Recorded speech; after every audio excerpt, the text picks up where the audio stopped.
Welcome and greeting from CK Panacea homeo clinic. I am Doctor Surabhi Anam, homeopathic consultant.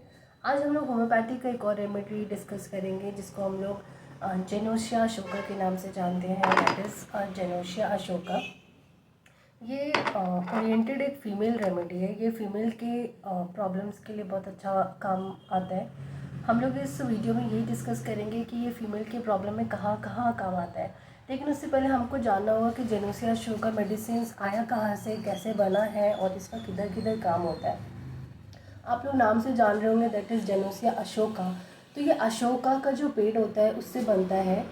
पहले के time में भी जैसे आयुर्वेदा ट्रीटमेंट में भी जो अशोका का पेड़ था वो बहुत सारे डिजीज़ को क्योर करने में काम आता था और उससे मेडिसिन बनाई जाती थी। वैसे अब हम होम्योपैथिक में भी अशोका का जो बार्क होता है, उसका जो ब्रांचेस होते हैं, उसके थ्रू हम लोग मेडिसिन बनाते हैं पोटेंटाइज फॉर्म में और उसको प्रिपेयर करते हैं। इसका अगर जेनोसिया अशोका का जो स्फीयर ऑफ एक्शन है, जो वो कहाँ कहाँ काम करती है, वो ज़्यादातर फीमेल रिप्रोडक्टिव ऑर्गन, मैंने आपको पहले ही बताया कि ये एक फ़ीमेल रेमेडी है, तो ये फीमेल रिप्रोडक्टिव ऑर्गन में काम आता है।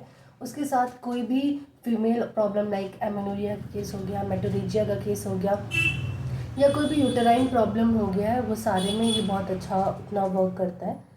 अगर हम लोग जाने कि जेनोसिया अशोका का पेशेंट कैसा होता है, जेनोसिया अशोका का जो पेशेंट होता है वो मेनली बिल्कुल पल्सटीला से मिलता है। आप जानते हैं पल्सटीला की पेशेंट कैसी होती है, वो बहुत माइल्ड होती है। वैसे जेनोसिया अशोका का जो पेशेंट होती है वो बहुत ज़्यादा माइल्ड होती है, बहुत केयरिंग होती है, बहुत लविंग होती है, बहुत ओरिएंटेड रहती है अपनी फैमिली को लेकर।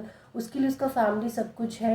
वो कभी भी अपने लिए अपने कुछ पॉइंट्स नहीं देती है, उसको जैसा बोला जाता है वो वैसे ही करती है। वो बहुत जल्दी रो भी देती है, बहुत जल्दी हर्ट भी होती है और उसको बहुत जल्दी कहते हैं ना फुसला देना, वैसे फुसलाओ दो तो वो मान भी जाती है, मतलब पैम्पर रहती है बहुत ज़्यादा। तो जेनोसिया अशोका का जो पेशेंट होता है ना, वो बहुत ही माइल्ड, बहुत अच्छा होता है। अगर उसका प्रॉब्लम देखा जाए कि जैसे मैं आपको बोला है, इसका स्फीयर ऑफ एक्शन जो होता है वो फीमेल रिप्रोडक्टिव ऑर्गन में होता है। फर्स्ट उसका आता है मेंस्ट्रुअल डिसऑर्डर। मेंस्ट्रुअल डिसऑर्डर के केस में मैं आपको डिस्कस करती हूँ। लाइक अगर हम लोग एमेनोरिया का केस लेते हैं, एमेनोरिया का मतलब क्या होता है कि अब्सेंस ऑफ मेंसेस। ठीक है, अगर मेंस अब्सेंस है तो ऑफकोर्स ही बात है, प्रॉब्लम सफ़र होता है। अगर नॉर्मल साइकिल 28 डेज़ का है, 30 डेज़ का है, 35 डेज़ का है, वहाँ 50 days, 60 days, 90 days menses delay होते हैं, फिर आते हैं, तो पेशेंट को बहुत सा प्रॉब्लम फेस करना पड़ता है। उस टाइम में ये मेडिसिन जो होता है जेनोसिया अशोका बहुत अच्छा काम करती है। ये मेटोरेजिया के भी केस में काम करती है। नॉर्मल मेंसेस में लोग अगर हाइजीन मेंटेन भी बहुत अच्छे से करते होंगे तो भी डेली लाइक सैनिटरी पैड अगर कोई यूज़ करता है तो वो 4 to 5 पैड यूज़ कर लेता होगा। लेकिन इस मेटोरेजिया के केस में क्या होता है ना, वो इतना ब्लीडिंग होता है, एक्सेस इतना ज़्यादा ब्लीडिंग होता है कि पेशेंट को एक दिन में 9 10 सैनिटरी पैड यूज़ करना पड़ जाता है, जो कि वो भी हेल्थ के लिए अच्छा नहीं है। उस केस में भी हम लोग जो है मेटोरेजिया के केस में भी जेनोसिया अशोका का मेडिसिन चलाते हैं और वो बहुत अच्छा काम करती है। अगर हम लोग ने, मैंने आपको बताया था, उसका स्फीयर ऑप्शन यूटेराइन प्रॉब्लम में भी बहुत अच्छा काम करती है। अगर मैं इसका यूटेराइन आपके साथ डिस्कस करूँ ना, तो मैंने आपको जैसे अपने फर्स्ट वीडियो में बताया था, that is Aletris farinosa, that is a uterine tonic. वैसे ही जेनेसिया अशोका जो है वो भी एक यूटेराइन टोनिक है।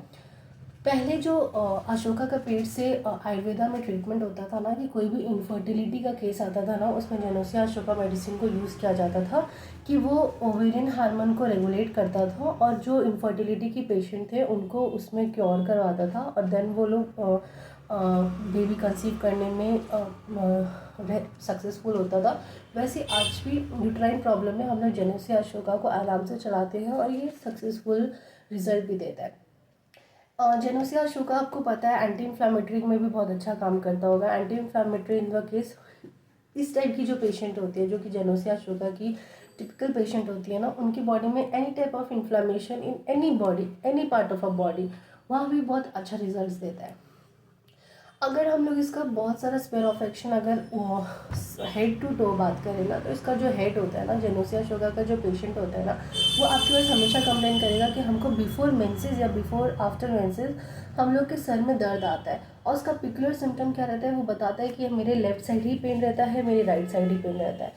और उस पेन के साथ वो हमेशा बोलता है कि बस वैसा पेन होता है जैसे कि कोई थ्रोबिंग लाइक पेन है, एक कंजेशन सा फील होता है।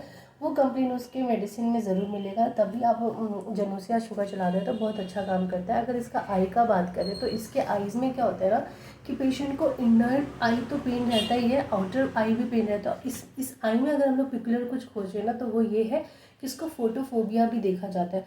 वो लाइट को इतना लाइट से डरता है ना कि अगर उसके पास कोई रोशनी आ जाए, वो सडनली किसी रोशनी में चले जाए ना तो वो उससे इरिटेट हो जाता है। तो ये इसका पिकुलर साइन है जेनोसिया अशोका कि अगर कोई पेशेंट जो है वो लाइट से डर रही है, लाइट से भाग रही है, उसको टॉलरेट नहीं कर पा रही है। अगर हम लोग इसका ईयर का बात करें तो उसके फर्स्ट की बात है, जब अगर सर में उसको दर्द हो रहा है तो कान में उसका दर्द नॉर्मल है कि वो पेन आता रहता है, तो हमेशा उसके ईयर में टिकलिंग का सेंसेशन रहेगा। हमेशा उसको फीलिंग रहेगा कि कुछ है कान में, हमेशा एक दर्द सा वो बताती रहती है। तो ये काम हम लोग का जेनोसिया अशोका है, जो उसमें भी हम लोग उसको देते हैं तो उसको एक अच्छा रिजल्ट पता चलता है। अगर हम लोग इसका गैस्ट्रिक कंप्लेंट बताए ना तो उस टाइम पेशेंट क्या बोलते हैं कि लाइक उनकी मेंसेस के टाइम में स्वीट डिज़ायर तो सबको होता है, लेकिन at that time patient desire for sweet as well as a sour food. मतलब कि अगर उसको चॉकलेट का डिज़ायर है तो एक तरफ उसको इमली का भी डिज़ायर आ रहा है, मतलब मीठा और खट्टा दोनों का डिज़ायर साथ में आ रहा है उसको। और साथ ही साथ उसको नोज़िया भी फील होता है। नोज़िया मतलब उसको वॉमिटिंग नहीं हो रहा है, लेकिन उल्टी जैसा मन कर रहा है, उसका टेंडेंसी रहता है। वो क्यों होता है? क्योंकि उस वक्त जो होता है ना एस्ट्रोजन हार्मोन जो होता है बहुत फ्लक्चुएट करता है, ऊपर नीचे करता है। इसकी वजह से पेशेंट को जो है टेंडेंसी रहता है कि हम लोग को नोज़िया आ जाएगा या उल्टी आ जाएगा, लेकिन उसको होता नहीं है। तब भी जेनोसिया अशोका जो होता है बहुत अच्छा काम होता है। और मैंने आपको पहले ही बताया कि जो जेनोसिया अशोका यूटेराइन टोनिक है, तो ये जितने भी प्रॉब्लम्स यूटरस और फर्टिलिटी इनफर्टिलिटी के केस में आता है वो सब में बहुत अच्छा काम करता है। अगर इसका हम लोग स्पाइन कंप्लेन देखें ना तो जो पेशेंट होता है ना, नॉर्मली मेंसेस के टाइम में पेशेंट को कमर में दर्द रहता ही रहता है, लेकिन दो लेडी सफर्स फ्रॉम बैक एक, बट वो बैक एक जो होता है वो रेडिएट करता है पेट के पास, और पेट से वो थाइस तक, मतलब पीठ का दर्द पेट की तरफ आना और पेट से उसके थाइस की तरफ जाना, उस टाइम में भी जो जेनोसिया अशोका है ना हम लोग अच्छे से चलाते हैं और बहुत अच्छा रिजल्ट देती है। अगर हम लोग इसका आपको डोज और पोटेंसी के बारे में मैं आपको बताती हूँ।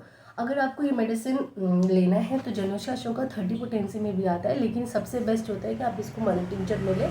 इसका मदर टिंचर अगर आप एक्यूट मतलब हाल फिलहाल ही आपको ऐसा लग रहा है कि आप प्रॉब्लम से गुजर रहे हैं, अभी आपको 15 दिन 1 महीना हुआ है, तब आप इसको 15 डेज 3 टाइम्स लीजिए। हाफ कप ऑफ वाटर में 15 to 20 ड्रॉप्स 3 और मिला के उसको पी लीजिए। 3 टाइम्स आप लेंगे, आप क्योर भी होंगे और आपको खुद रिजल्ट पता चलेगा कि हाँ ये आपको वर्क कर रही है। अगर केस क्रोनिक है, जो कि बहुत पहले से केस है आपका, बहुत टाइम हो गया, तब आप इसको अभी 2 महीना लगातार लीजिए। 3 टाइम्स 4 टाइम्स भी ले सकते हैं, लेकिन 3 टाइम्स इज़ गुड। आप ज़्यादा क्रोनिक है तो आप 4 टाइम्स चलाइए और ये आपको बहुत अच्छा रिजल्ट देगी। So friends, if you like this video, please like and subscribe my channel. Stay healthy, stay connected. Thank you.